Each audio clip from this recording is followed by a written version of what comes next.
After every call with his boss, he would throw his phone on the ground, then stomp it to pieces. And he almost only eats McDonald's-type food, takeout fast food, when lining up to order. He deliberately avoids facing the crowd. He even sets an alarm early every time he sleeps, to make sure he never sleeps more than half an hour. As a highly trained professional assassin, Mike knows details decide life and death, so he is always careful, meticulous in everything, striving to make no mistakes at all. However, this time, while carrying out a sniper mission, a hot woman suddenly appeared in his scope. He could not help but glance a few extra times, and his heart rate immediately shot above 100. Mike knew very well in this state, his shooting accuracy would drop sharply, so he immediately adjusted his breathing and brought the crosshair back onto the target. Only when his heart rate dropped to the optimal level did he confidently pull the trigger.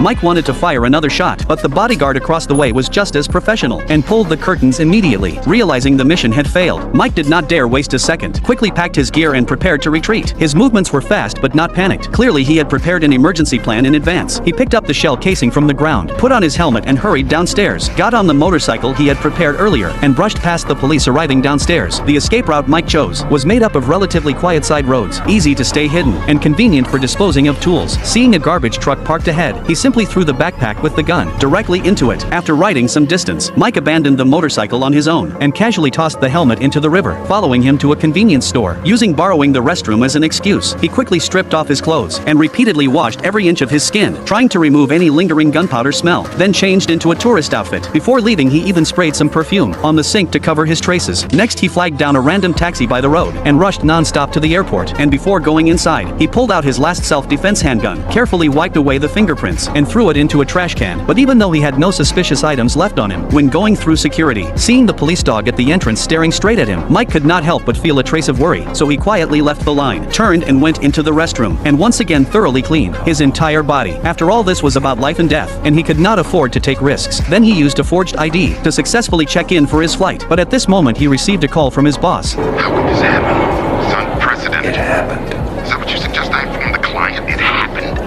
This is a problem. Obviously, it's a fucking problem.